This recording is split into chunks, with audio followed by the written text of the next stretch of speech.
오늘 주시는 하나님의 말씀은 누가복음 2장 28절에서 35절입니다. 다 같이 일어나셔서 한 절씩 교독하겠습니다. 시므온이 아기를 안고 하나님을 찬송하여 이르되 주제여 이제는 말씀하신 대로 종을 평안히 놓아주시는도다.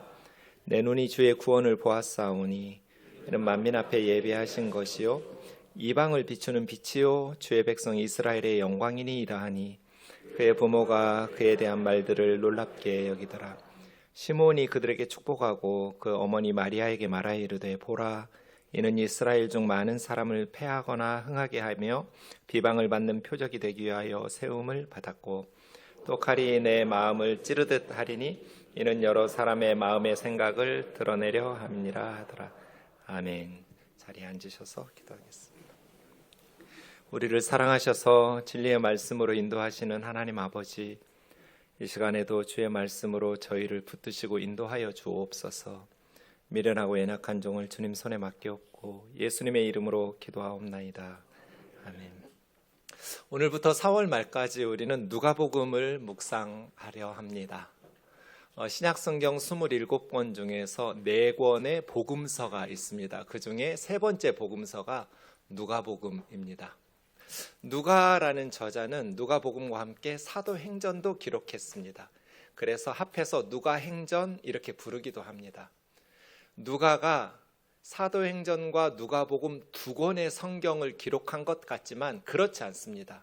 누가가 복음서를 쓰고 사도행전을 쓸 때는 한 권의 성경을 기록했는데 후대의 교회에서 두 권으로 나눈 것입니다. 그러니까 누가복음을 읽으실 때는 사도행전까지 같이 읽으셔야만 누가복음의 내용을 정확하게 이해할 수 있습니다. 한 저자가 두꺼운 하나의 책을 썼는데 후대 사람들이 절반으로 나누어 놓았을 때 앞부분만 읽고 나 누가복음 다 이해했어 이렇게 말하는 건 이상한 일이죠. 또 뒷부분 사도행전만 읽고 나 사도행전 다 알아 이렇게 말하는 것도 이상한 말입니다. 누가복음과 사도행전을 공부할 때는 언제나 같이 누가복음, 사도행전 함께 묵상하는 것이 중요합니다. 성경에는 4권의 복음서가 있습니다. 마태, 마가, 누가, 요한입니다. 초대교회에 예수님의 생애에 대한 기록은 약 30여 종류의 복음서가 남아 있습니다. 이 30여 권의 예수님의 생애에 대한 기록들 중에 왜 4개만 성경이 되었을까요? 제자들은 처음에 교회들을 돌면서 직접 예수님의 생애와 교훈을 전하면서 복음을 전했습니다. 그렇게 20, 30년이 지났는데 50년대, 60년대가 되면서 문제가 발생했습니다. 첫 번째는 교회들이 많아졌습니다. 또 지역도 넓어졌습니다. 먼 지역까지 선교하면서 복음이 전파되니까 교회들이 많아지고 또 멀어져서 제자들이 다 돌아다닐 수가 없어요. 더 심각한 문제는 60년대, 50년대, 60년대 지나면서 예수님의 제자들이 하나 둘씩 천국에 가는 거예요. 그래서 제자들은 예수님의 가르침과 삶을 기록으로 남기기 시작했어요. 이게 복음서예요. 그러니까 초대교회는 복음서가 기록되기 전에 이미 제자들로부터 복음을 듣고 배웠어요. 20, 30년 동안은 복음서가 없었지만 직접 예수님의 제자들을 통해서 복음을 듣고 교육을 받으면서 교회가 세워지고 예배를 드렸단 말이에요. 그런데 50년대, 60년대 지나가면서 이제 예수님의 제자들이 하나 둘씩 천국으로 가기 시작하니까 이제는 기록된 복음서가 기록되기 시작한 것이죠. 예수님에 대한 많은 내용들이 기록되었어요. 이미 초대교회는 제자들에게 복음을 배워서 잘 알고 있으니까 자신들이 사도들로부터 들어서 알고 있었던 복음의 내용을 가지고 기록된 복음서들을 평가할 수 있었던 거예요. 그래서 어떤 내용들은 이건 사도들의 교훈과 일치한다 하면 인정받는 성경이 되었고요. 어떤 예수님에 대한 내용들은 신뢰할 수 없는 자기들이 사도들로부터 배웠던 복음과 다른 내용들이 있으면 이것은 조심해야 된다 하면서 받아들이지 않은 것이죠. 이렇게 4권의 복음서가 형성되게 된 것입니다. 하나님은 하나의 복음서가 아니라 네 권의 복음서를 우리에게 주심으로써 예수님에 대해서 더 풍성한 지식을 주시기를 원하셨습니다. 여러분, 우리가 마태마가 누가 요한복음 중에 하나의 복음서만 가지고 신앙생활 한다고 생각해 보세요. 지금 우리가 알고 있는 예수님의 말씀이나 예수님의 삶에 대해서 알고 있는 것보다 훨씬 빈약해질 거예요. 우리는 네 개의 복음서를 통해서 더 풍성한 예수님의 복음을 알 수 있도록 그런 은혜를 누리게 되었죠. 복음서들은 서로 중복된 내용들도 많지만 그 복음서에만 나오는 고유 자료들도 많이 있어요. 그래서 네 개의 복음서가 더 풍성하게, 어떤 복음서 기자는 예수님의 사역이 엄청 많았는데 그 중에서 이건 교회와 성도들이 꼭 알아야 된다고 생각한 내용들을 선별해서 기록할 거잖아요. 근데 복음서 기자들마다 그 기준이 좀 다를 수 있잖아요. 그래서 더 풍성해지기도 하고요. 또 같은 내용, 같은 사건이지만 누구를 대상으로 복음서를 쓰느냐에 따라서 표현이나 또 디테일한 자세한 내용들이 좀 달라질 수도 있죠.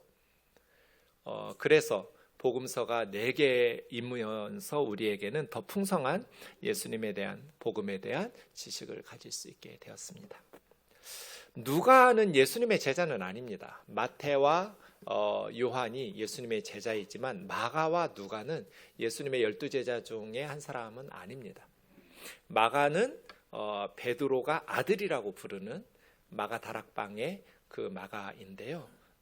어린 예수님을 어릴 때 보았던 사람일 겁니다. 누가는 성경의 기록은 누가가 어떤 사람인지 자세히 나와 있지는 않은데 매우 오래된 2세기의 초대교회 문헌들에 보면 누가에 대해서, 오래된 문헌이고 초대교회의 글들이어서 꽤 신뢰할 만한 글들로 우리가 평가하고 있는데, 지금 안디옥, 시리아의 안디옥 사람이었고 직업은 의사였고 사도들과 사도 바울의 제자로 함께 선교했던 동역자였다, 이렇게 기록하고 있습니다. 아내도 없고 자녀들도 없이 독신으로 주님만을 섬기다가 84세의 나이로 성령 충만한 가운데 죽었다는 기록이 있고요. 아가야, 지금 그리스 지역에서 누가행전을 기록했다, 이렇게 기록하고 있습니다. 누가는 이방인 사람이었고 의사였고 또 이방 사람들을 위해서 복음서를 기록한 그러한 누가복음과 사도행전이라고 생각하시면 되겠습니다. 예수님께서 태어나셨을 때 많은 유대인들은 예수님이 오신 것을 몰랐습니다. 하나님의 아들 그리스도가 탄생했는데 메시아를 그토록 기다리던 많은 유대인들, 제사장들, 바리새인들, 서기관들 한 사람도 아기 예수님의 탄생을 보고 하나님께서 메시아를 보내주셨다고 생각한 사람이 없었습니다. 그런데 오늘 본문에는 시므온이라는 할아버지가 예수님이 태어났을 때 하나님의 아들 그리스도가 탄생한 것을 알아보게 되었습니다. 25절 보시면 예루살렘에 시므온이라는 사람이 있으니 이 사람은 하면서 소개하고 있습니다. 예루살렘에 시므온이라는 사람이 살고 있었는데 이 사람은 하면서 세 가지로 평가를 내리고 있어요. 첫 번째, 의롭고 경건하게 살았던 사람. 두 번째, 이스라엘의 구원을 기다리면서 살았던 사람. 세 번째는 성령이 그 위에 머물렀던 사람. 직업이 뭔지 모릅니다. 부자였는지 가난했는지 모릅니다. 많이 배웠는지 조금 배운 학식이 있는 사람인지 우리 모릅니다.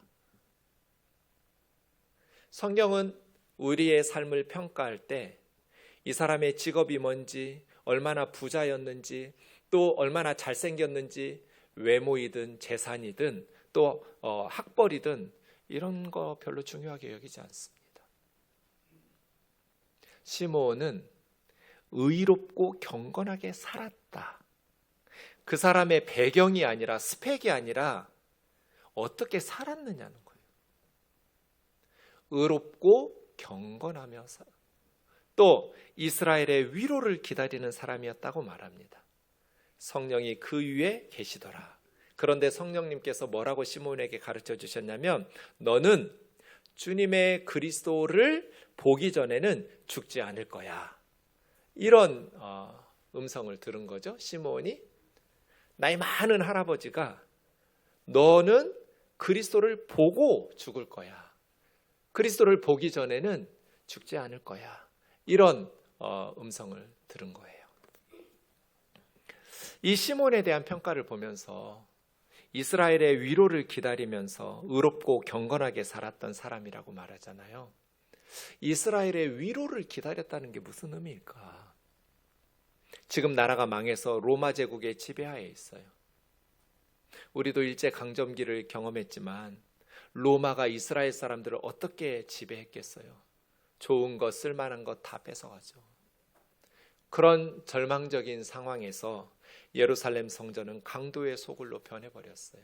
말씀을 가르치는 서기관들, 율법 교사들은 탐욕스러워서 과부들의 재산을 삼켰다고 그랬어요.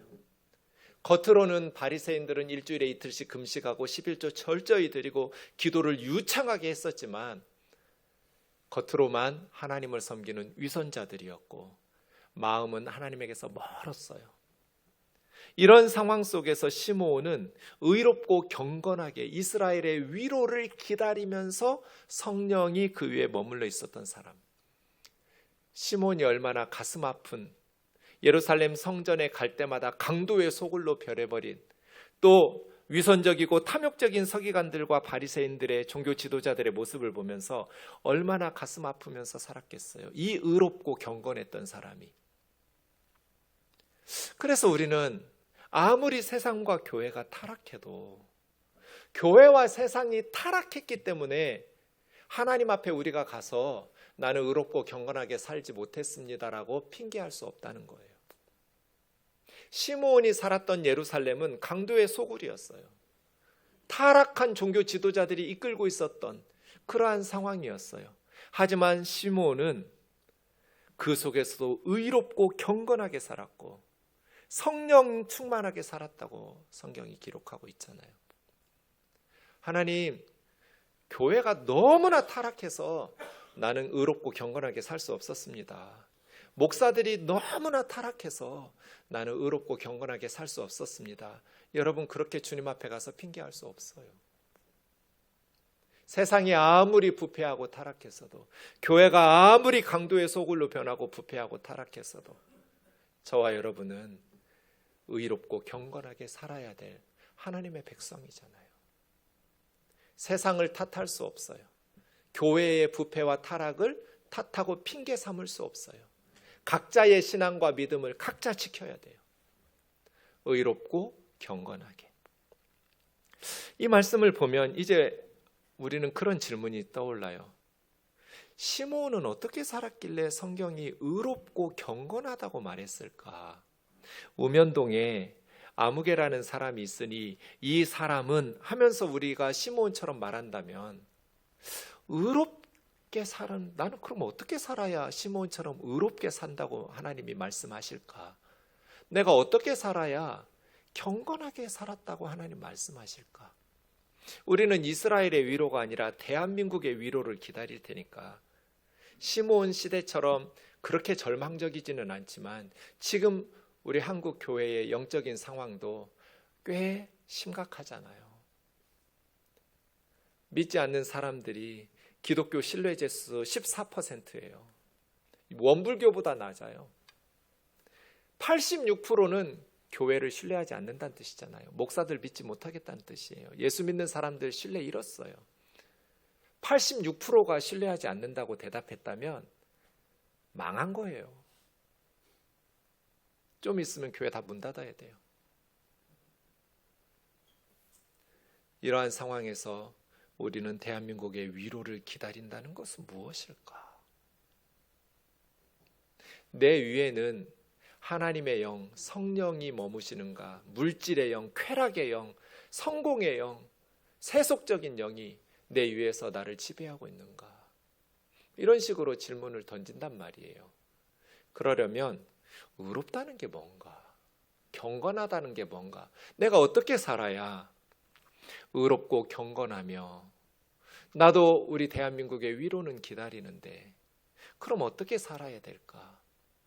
어떻게 해야 성령이 내 위에 계실까? 뭐 이런 질문들을 던진단 말이에요. 의롭다라는 게 무슨 뜻일까요, 여러분? 경건하다는 건 무슨 뜻이에요? 우리도 의롭고 경건하게 살아야 하잖아요. 어떤 게 의로운 것이고 어떤 게 경건한 거예요? 의롭다는 것은 하나님의 말씀에 순종한다는 뜻이에요. 하나님이 보실 때 정직한 게 의로운 거잖아요. 하나님이 말씀하신 대로 순종하면서 살아가는 사람을 의로운 사람이라고 말하는 거예요. 그러니까 시므온은 그냥 세상 사람들이 볼 때 의로운 사람, 그런 추상적인 삶이 아니라 하나님 말씀에 순종하면서 살았던 사람이에요. 경건이라는 단어는 두려워했다는 뜻이에요. 하나님을 두려워하는 사람, 하나님이 있는 사람, 하나님 앞에서 사는 사람. 사람들은 속일 수 있지만 하나님을 속일 수는 없잖아요. 그러니까 시므온은 하나님을 경외하면서 하나님의 말씀에 순종하면서 살았던 거예요. 이게 의롭고 경건한 거예요. 그럼 우리는 질문 하나가 더 생겨요. 하나님의 말씀에 순종하려면 어떻게 해야 되는가? 하나님을 경외하고 하나님을 두려워하는 마음을 가지려면 어떻게 해야 되는가? 구체적으로 어떻게 살라는 것인가? 여러분, 하나님 말씀의 핵심이 뭐예요? 하나님의 말씀을 예수님은 둘로 요약했어요. 뭐와 뭐예요? 내 하나님을 사랑하고 이웃을 내 몸과 같이 사랑하는 거예요. 사랑의 이중계명으로 주님은 이것이 613가지 율법의 대강령이라고. 이것이 율법이요 선지자니라, 구약 성경이니라 그 말이잖아요. 이것이 율법이요 선지자다. 뭐가요? 혼신의 힘을 다해서 하나님 사랑하고 마음과 정성과 생명과 뜻을 다해서 주 너희 하나님 사랑하는 것. 하나님 사랑의 반대말은 뭐예요? 이걸 우상숭배라고 그래요. 하나님보다 더 세상을 신뢰하고 돈을 신뢰하고 권력을 신뢰하고 세상의 신들 섬기는 우상숭배, 그것을 배격하고 시므온처럼 하나님 의지하고 하나님 신뢰하고 하나님 사랑하면서 살아가는 것, 그리고 이웃을 내 자신과 같이 사랑하면서 살아가는 것, 이것이 하나님 말씀이잖아요.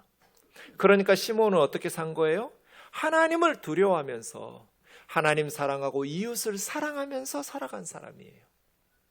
우리가 의롭고 경건하게 살아가려면 하나님 사랑하고 옆에 있는 자매 형제들, 또 우리 이웃들, 사람들을 소중히 여기면서 사랑하면서 살아가는, 이것을 하나님은 의롭고 경건한 삶 이렇게 말해요. 25절 26절 이 세 가지 시므온에 대한 평가가 우리에게도 적용하면서 주님이 나에게 지금 내 삶을 평가하실 때 뭐라고 말씀하실까? 불의하고 불경건하다고 말씀하실까? 아니면 우면동에 아무개라는 사람이 있는데 이 사람은 의롭고 경건하게 산다고 말씀하실까? 이스라엘의 위로를 기다리고 있는가? 아니면 자기 자신밖에 모르고 살아가고 있는가?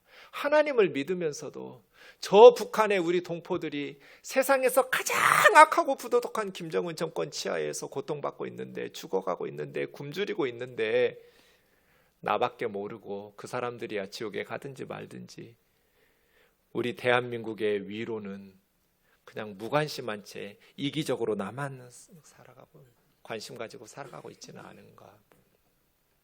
하나님 사랑의 반대말이 우상숭배라면 이웃사랑의 반대말은 이기주의예요. 이웃을 미워하는 건 말할 것도 없고요. 이웃 미워해가 아니라 나밖에 모르는 이기주의가 이웃사랑의 반대말이에요. 성경적으로. 대한민국의 위로를 기다리는가?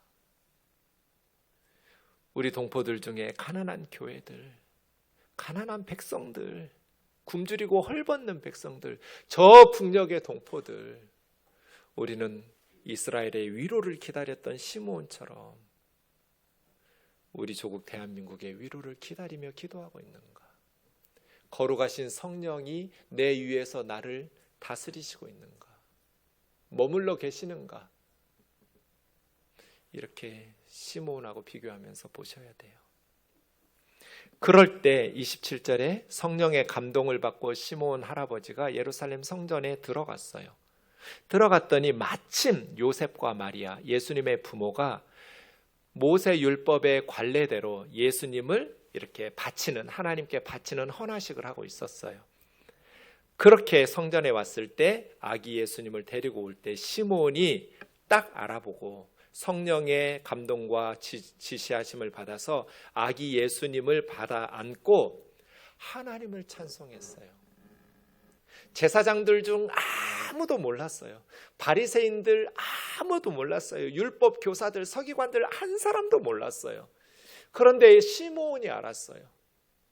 성전에 오는 아기 예수님을 안고 하나님을 찬송하면서 주제여, 대주제이신 하나님, 내 삶의 주인이신 하나님, 온 우주 역사의 주인이신 하나님, 말씀하신 대로 이제는 종을 평안히 놓아주시네요. 이제 주의 구원을 보았으니 이제 나는 천국에 가고 이 세상을 떠나도 된다는 뜻이잖아요. 이제 죽어도 여한이 없습니다. 주님이 주의 그리스도를 보기 전에는 너는 죽지 않을 거라고 말씀하시더니 이제 내가 이 아기 주의 구원을 보았으니 하면서 하나님을 찬송하는 시므온을 한번 상상해 보세요, 여러분. 평생 강도의 소굴로 변해버린 예루살렘 성전, 평생 탐욕스럽고 위선적인 종교 지도자들 속에서 탄식하면서 이스라엘의 위로를 기다리며 성령 안에서 기다렸던 시므온이 아기 예수님을 안고 이제는 말씀하신 대로 종을 평안히 놓아주십니다 하면서 기뻐하면서 하나님을 찬송하는 이 시므온 할아버지의 모습.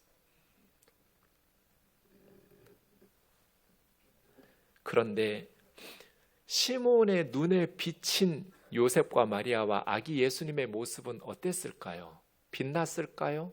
그렇지 않습니다.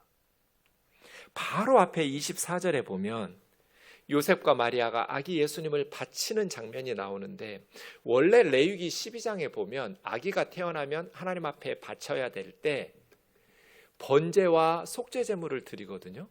그런데 번제로는 1년 된 어린 양을 드리고 속죄 제물로는 새 한 마리를 드리게 돼 있어요. 양 한 마리 번제로, 새 한 마리 속죄제로. 이것이 아이가 태어났을 때 처음으로 하나님 앞에 드릴 때 바치는 예물이에요. 근데 예수님이 태어났을 때 요셉과 마리아는 산비둘기 2마리나 어린 집비둘기 2마리로 번제와 소제를 드리려고 했어요. 왜냐하면 레위기 12장에 보면 원래는 어린 양 1마리가 번제고 새 1마리가 속죄제거든요. 근데 가난한 집이면 양 살 돈이 없을 거잖아요. 그러니까 새 2마리로 1마리는 번제, 1마리는 속죄제 드리라고 허락해 놨어요. 자, 여러분이 마리아나 요셉이라면 성령으로 잉태된 하나님의 아들이 태어났어요. 예루살렘 성전에 예수님을 하나님께 바칠 때 양하고 비둘기나 새를 바치려고 했겠어요? 아니면 새 2마리 바치려고 했겠어요? 우리가 아무리 가난해도 양 1마리, 새 1마리 바치고 싶었겠죠. 그죠? 요셉과 마리아는 어떻겠어요? 예수님을 하나님 앞에 바치는데 새 2마리로 바치고 싶었겠냐고요. 양 1마리, 새 1마리 바치고 싶었겠죠. 근데 왜 이렇게 새 2마리로 바치려고 했을까요? 돈이 없으니까. 찢어지게 가난하니까. 동방박사 만나기 전이에요. 동방박사들을 만났다면 황금 유황 모략을 받았을 거예요. 누가복음에 나오는 빈들의 목자들은 구유에 누인 짐승들이 있는 그 아기 예수님을 경배했지만, 마태복음에 나오는 동방박사들은 집에 있는 아기 예수님을 경배하고 황금 유황 모략을 바쳤다고 했거든요. 구유에 누인 예수가 아니에요. 한참 후예요. 그러니까 아마 동방박사들 만나기 전이었을 거예요. 난지 8일 만에 할례 받고 태어나자마자 지금 헌화식 하고 있는 거니까요. 새 2마리. 그러니 시므온 할아버지 눈에 비친 요셉과 마리아와 예수님은 너무나 볼품없기, 볼품없는, 초라하기 짝이 없는 모습이에요. 게다가 어디 출신이에요? 갈릴리 나사렛 출신이에요. 요한복음 1장 46절에 나다나엘이 빌립이라는 친구의 말을 듣고 나사렛에서 무슨 선한 것이 나올 수 있냐 그랬어요. 구약 성경에 나사렛이라는 단어가 한 번도 안 나와요. 나사렛은 메시아와 관련된 동네가 아니에요. 유서 깊은 신앙의 도시도 아니에요. 그냥 깊은 산골 작은 마을이에요. 호적하라고 하지 않았으면 예수님은 베들레헴에서 태어나지도 않았을 거예요. 나사렛에서 태어났을 수도 있죠. 로마 황제가 다 호적하라고 인구조사를 명령하는 바람에 베들레헴에 내려와서 예수님이 베들레헴에서 태어났지만 요셉과 마리아는 갈릴리 나사렛 출신이에요. 그런데 시므온은 사람들의 눈에 보이는 그러한 초라한 행색 때문에 하나님이 인도하시고 성령님께서 말씀하신 것을 의심하거나 그러지 않았어요. 그러니까 성령이 시므온 위에 머물러 있었던 거예요. 눈에 보이는 초라한 것을 뛰어넘었어요. 의로운 게 무슨 뜻이라고요? 의롭게 산다? 어떻게 산다는 뜻이에요? 하나님의 말씀대로 산다. 하나님의 말씀의 핵심이 뭐예요? 하나님 사랑, 이웃 사랑이에요. 시므온처럼 말이에요. 눈에 보이는 요셉과 마리아의 행색은 너무나 볼품없었고 초라했어요. 어지간했으면 양 한 마리, 새 한 마리 바치려고 했겠죠. 양 한 마리 바칠 돈이 없는 찢어지게 가난한 사람들이었어요. 나사렛 출신의 가난한 10대 중반의 어린애들. 10대 중반의 어린 찢어지게 가난한 노동자 출신의 목수 요셉과 마리아를 보고 시므온은 전혀 그런 것이 문제가 되지 않았어요. 사랑이에요. 이런 것을 하나님을 경외하는 경건함이라고 말해요. 하나님을 두려워하는 사람은 가난한 사람을 멸시할 수가 없어요. 그들은 사랑의 대상이지 무시하고 멸시할 수 있는 대상이 아니거든요. 여러분 고린도후서 5장에 보시면 예수님이 모든 사람을 대신하여 죽으셨어요. 예수님이 우리 모든 그리스도인들을 위해서 죽으신 이유는, 그 목적은 이제 살아있는 우리 그리스도인들이 다시는 자기 자신을 위해서 살지 말고 우리를 대신하여 죽었다가 부활하신 예수 그리스도를 위해서 살게 하려고. 예수님이 왜 우리 대신 죽었어요? 여전히 죄짓고 우리 마음대로 살라고 죽으신 것이 아니라 예수님을 위해서 살게 하시려고 우리 위해서 십자가에서 죽으셨어요. 근데 어떻게요? 여러분, 우리가 어떻게 우리를 위하여 죽으시고 살아나신 예수님을 위해서 살아갈 수 있어요? 어떻게? 그 다음 16절 보세요. 그러므로 이 말은 무슨 뜻이에요? 이제 우리는 우리 자신을 위해서 살아야 될 자가 아니고 우리를 대신하여 죽었다가 부활하신 예수 그리스도를 위해서 살아야 할 자이므로, 이 말이죠. 우리가 이제부터는 어떤 사람도 육신을 따라 알지 아니하노라. 그러니까 예수님을 위해서 산다라는 것은 교회 와서 봉사하고 기도하고 전도하고 예배하고 신학교 가서 목사 되고 선교사 되고 이런 게 아니에요. 우리를 대신하여 죽었다가 다시 살아나신 예수 그리스도를 위해서 사는 삶은 다른 사람을 보는 안목이 달라진 삶이에요. 어떤 사람도 육신을 따라 알지 아니하노라. 이게 무슨 뜻이에요? 어떤 사람도 세상적인 기준에 따라 판단하고 평가하지 않겠다는 뜻이에요. 가난하든지 부유하든지 많이 배웠든지 못 배웠든지 잘생겼든지 못생겼든지 이런 걸로 판단하지 않겠다는 뜻이잖아요. 그것이 예수님을 위해서 사는 삶이에요. 예전에는 바울이 예수님도 그렇게 육신적인 관점을 가지고 봤어요.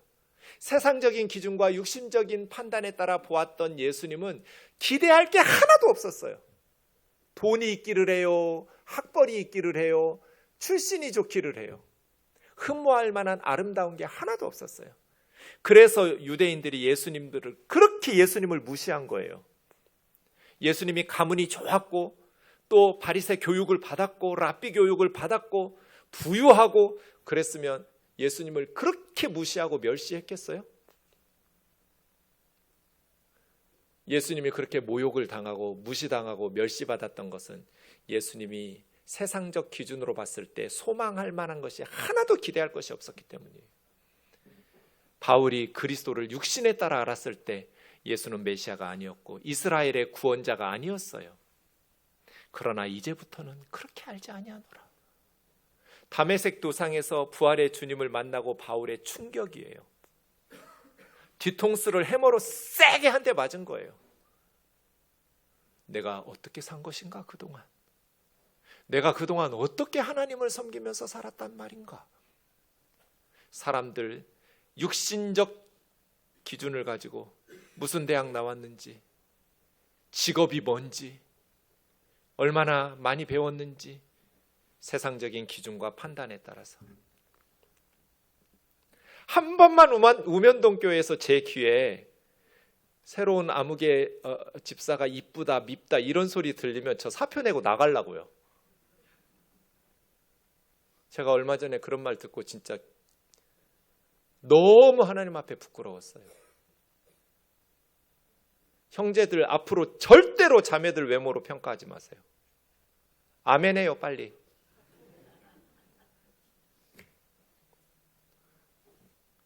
거듭나지 못한 사람들.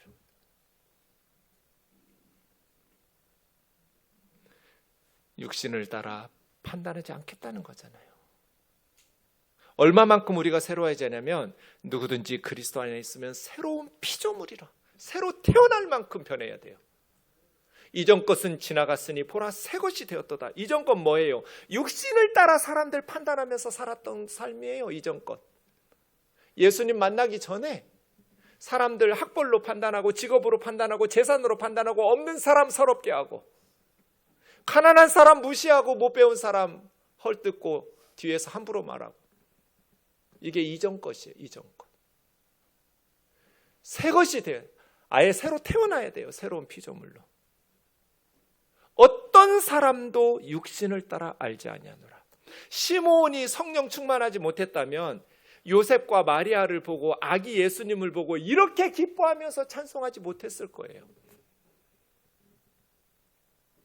그런데 시므온은 의롭고 경건한 사람, 하나님을 두려워하기 때문에 하나님의 말씀을 순종하면서 살았던 사람, 가난한 것, 새 2마리로 하나님 앞에 바치는 것이 전혀 문제가 되지 않은 사람, 그것이 이웃을 사랑하는 사람이에요.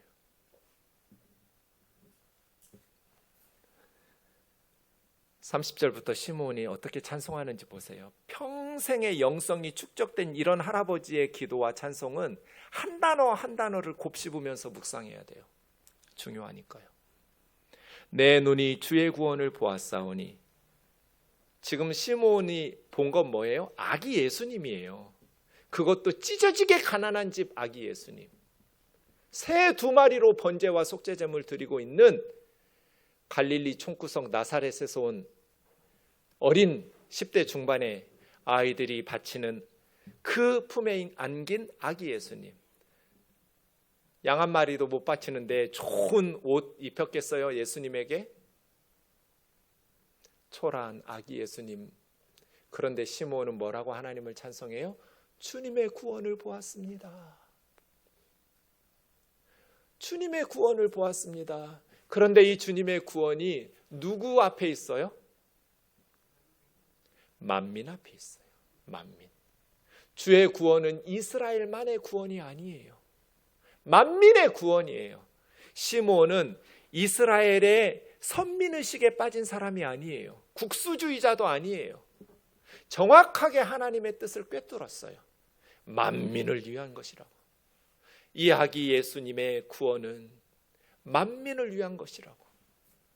그래서 이방을 비추는 빛이요 주의 백성 이스라엘의 영광이니이다. 대한민국의 영광은 뭘까요? 저는 몰라요. 그런데 이스라엘의 영광은 알아요. 예수 그리스도예요. 이스라엘을 가장 영광스럽게 하는 것은 예수 그리스도가 이스라엘에서 태어났다는 거예요. 주의 백성 이스라엘의 영광인 예수 그리스도는 이방을 비추는 빛이에요. 저 그림은 지난 성탄절 때 제가 사용했던 그림이에요. 왜 사람들이 낭떠러지로 떨어져서 죽을까요? 어두우니까. 영적으로 어두우니까 멸망의 길을 가서 지옥으로 가는 거잖아요. 이방 사람들이 우상을 숭배하다가 하나님의 심판을 받고 죽어요. 왜요? 어두우니까. 그럼 뭐가 필요해요? 빛이 필요해요. 이방을 비추는 빛이 누구예요? 예수 그리스도예요. 그래서 시므온은 이렇게 영적으로 어두운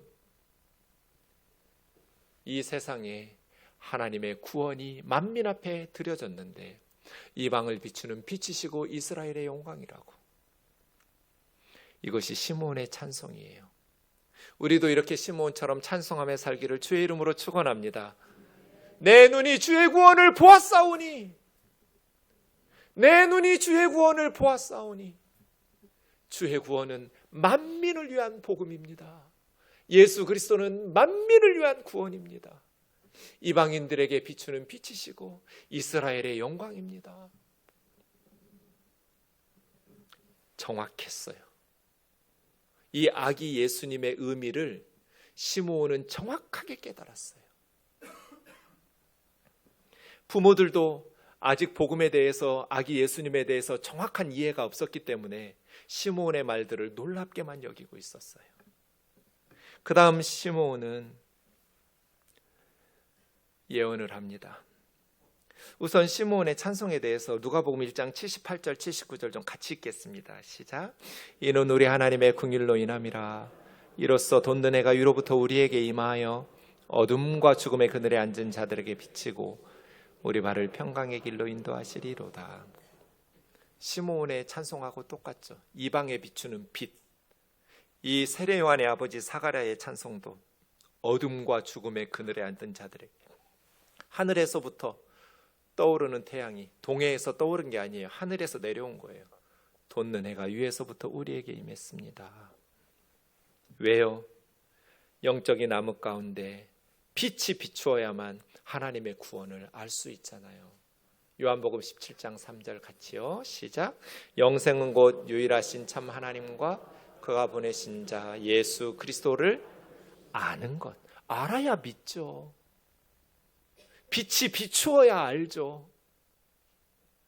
예수 그리스도는 열방에 비추는 만민의 빛이에요. 예수님이 빛이란 것은 하나님을 알려준다는 뜻이에요. 하나님의 구원을 보여준다는 뜻이에요. 생명의 길을 비춰준다는 뜻이에요. 온 세상의 빛으로 오신 예수 그리스도를 통해서 우리는 유일하신 참 하나님을 바르게 알게 돼요. 하나님의 구원도 알게 돼요. 그래서 예수 그리스도 안에서 우리는 영생을 얻게 돼요. 사가랴와 엘리사벳, 세례요한의 부모와 빈들의 목동들, 그리고 할아버지 시므온, 할머니 안나, 누가복음에 의하면 이 사람들, 그리고 마태복음에 의하면 동방박사들, 이 사람들만 아기 예수님을 보고 하나님의 구원을 알아보았어요. 성전의 제사장들, 바리새인들, 서기관들 한 사람도 메시아를 알아보고 영접하는 데 실패했어요. 그럼 왜 이 사람들만 하나님을 알아볼 수 있었을까요? 하나님의 아들을. 진실한 경건한 사람들, 바른 신앙생활을 하고 있었기 때문이에요. 제사장이냐 랍비냐 이런 직분이 중요한 게 아니에요. 목사냐 장로냐 권사냐 이런 게 중요한 게 아니에요. 지금 나는 진실하게 신앙생활을 하고 있느냐, 예수 그리스도를 알고 제대로 믿고 있느냐, 이게 직분보다 훨씬 더 중요합니다. 시몬의 예언은 33절, 34절, 35절에 있습니다. 시몬이 그 세대에게 축복하면서 어머니 마리아에게 세 가지를 이야기합니다. 보라, 이 아이는 첫 번째, 이스라엘 중 많은 사람을 패하게 하거나 흥하게 할 거다. 예수님이 장차 세상 사람들을 패하게 하거나, 패하게 한다는 건 무너뜨린다는 뜻이에요. 심판하시거나 흥하게 한다고 번역된 이 말은 부활이라는 단어하고 똑같아요. 다시 살려내거나. 예수님이 세상 사람들을 패하게 하거나 다시 살려내서 흥하게 하거나 둘 중 하나 할 거예요. 인생에 있어서 정말 중요한 것은 예수님에 대한 태도예요. 예수님을 영접하고 믿는 사람들은 다시 살아나고 구원을 받겠죠. 흥하게 될 거예요. 그러나 예수 그리스도의 복음을 거부하고 예수 그리스도를 믿지 않는 자들에게는 예수님이 심판하실 거거든요. 두 번째, 예수님은 비방을 받는 표적이 될 거예요. 많은 사람들이 예수님을 비방할 거란 뜻이에요. 많은 사람들이 예수님을 모욕하고 예수님을 저항하면서 받아들이지 않을 거예요. 어린 마리아와 요셉의 기대는 뭐겠어요? 장차 하나님의 아들 이 예수 그리스도를 통해서, 이 아기를 통해서 온 이스라엘이 회복되어지고 많은 사람들이 구원을 받으면서 메시아의 나라, 하나님의 구원, 이스라엘의 회복이 일어날 것이라고 기대했을 거예요. 요셉과 마리아는.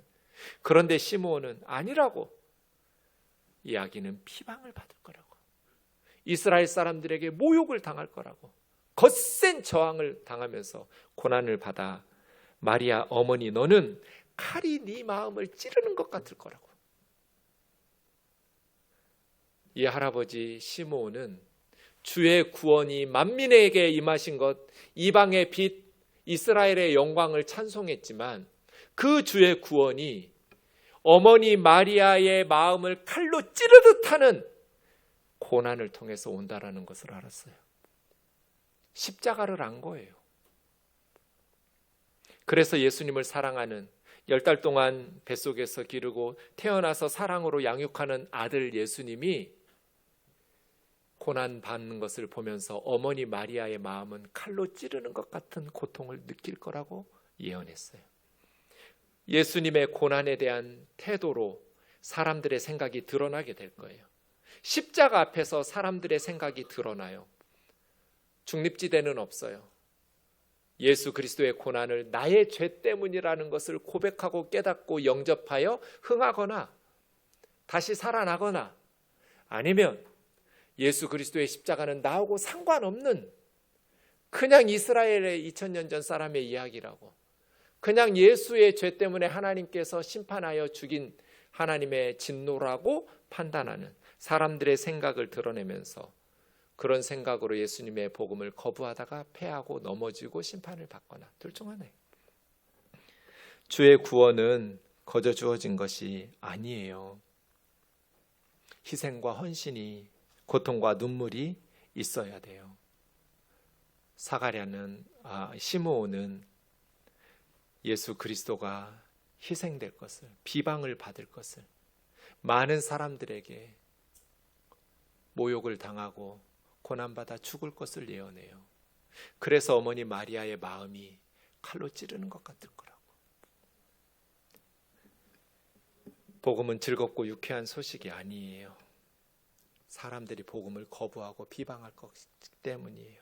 예수님 사랑하는 사람이 마리아만 마음에 칼로 찌르는 것 같은 아픔을 느꼈겠어요?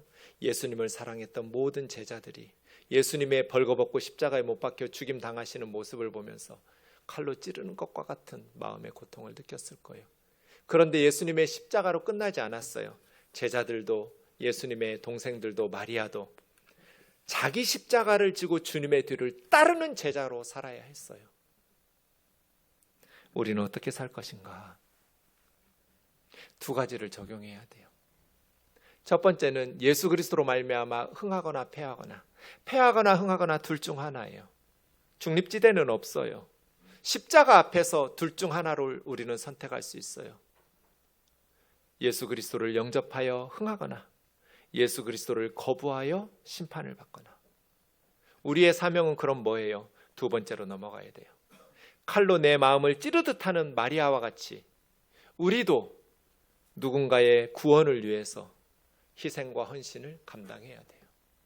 그래야 복음이 전파될 수 있어요. 그래야 복음을 듣고 사람들이 구원을 받을 수 있어요.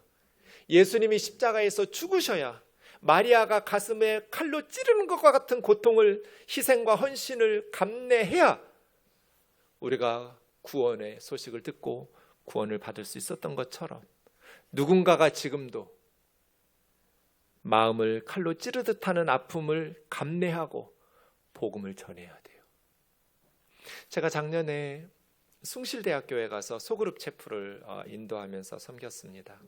두 텀 동안 두 그룹을 섬겼는데, 한 텀은 9명 학생들 중에 2명만 교회를 다니고 7명이 교회를 다니지 않았습니다. 두 번째 텀에는 8명 학생들 중에 교회를 다니는 학생이 한 사람도 없었습니다. 제가 그 친구들에게 물었습니다. 여러분이 숭실대학교가 베어드 선교사가 설립한 거 알고 있느냐? 대부분 관심도 없고 모르고 있었습니다. 알고 있는 학생들도 베어드 선교사가 어떤 사람인 줄 아느냐? 어느 나라에서 조선 땅에 온 줄 아느냐? 아무도 몰랐습니다.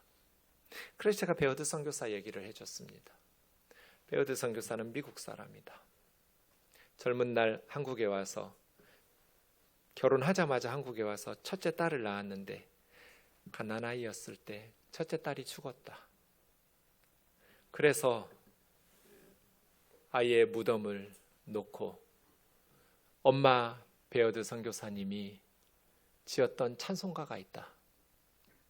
멀리 멀리 갔더니 처량하고 고나여 슬프고 또 외로워 정처 없이 다니니 예수 예수 내 주여 지금 내게 오셔서 떠나가지 마시고 길이 함께 하소서. 예수 예수 내 주여 마음 아파 울 때 눈물 씻어주시고 나를 위로하소서. 예수 예수 내 주여 지금 내게 오셔서 떠나가지 마시고 길이 함께 하소서. 딸을 묻고 정처 없이 울면서 다니던 젊은 20대 중반의 선교사가 부른 애기 엄마의 노래다. 그렇게 니네 학교 세워준 거다. 그렇게 복음 전해준 거다. 칼로 마음을 찌르듯 한 고통을 참고 주님의 복음을 전해준 거예요. 그러지 않았다면 우리는 예수 믿을 수 없었어요. 우리 강대상에 써놓은 루비 레이첼 캔드릭 선교사 20대 중반에 한국에 와서 세브란스 병원에서 맹장 수술 받다가 죽었어요. 그때 조선이라는 나라는 맹장 수술로 죽는 나라예요. 죽기 전에 텍사스 앱윗 선교회 파송인데 텍사스 교회 청년들에게 선교 편지를 썼어요. 그 편지 중에 일부 내용이 지금 양화진의 묘비명이에요. 그것이 우리 강대상에 써 있어요. 나에게 줄 수 있는 1000개의 생명이 있다면 한국에 다 바치겠습니다. 이런 선교사들의 희생과 헌신 때문에 그 선교사들을 보낸 부모의 마음은 어땠겠어요? 칼이 네 마음을 찌르듯 하는 아픔과 희생을 감내하고 주님의 길을 따랐던 제자들 때문에 우리가 예수님 믿게 된 거잖아요. 그럼 우리는 어떻게 살아야 될까요?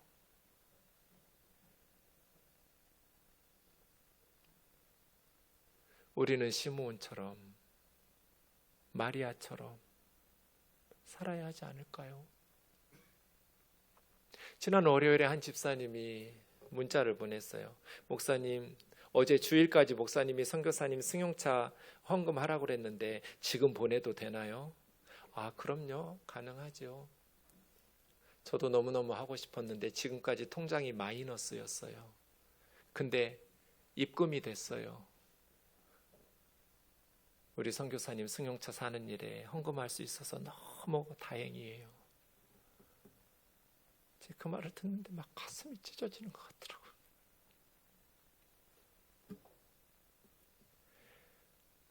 나도 우리 선교사님 도와주고 싶은데 통장이 마이너스였어.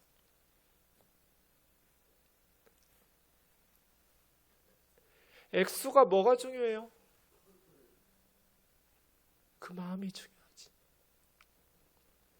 저 금요일 오전마다 길 건너 요양원 할머니 할아버지들하고 예배 드려요. 절반 이상은 대부분 치매셔서 말이 안 통해요. 그냥 와서 앉아 있는 거예요.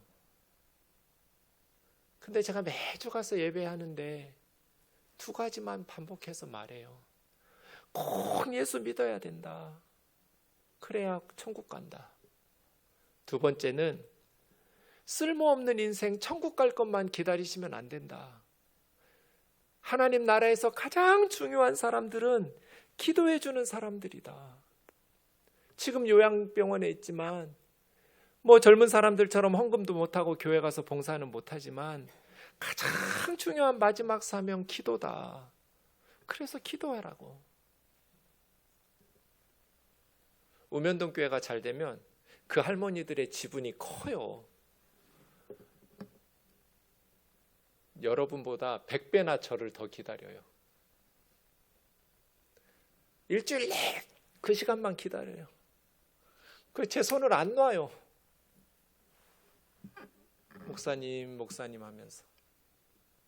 치매인데 정신이 왔다 갔다 하는데 기도해야죠 해요. 우리는 어떻게 살아야 되는가?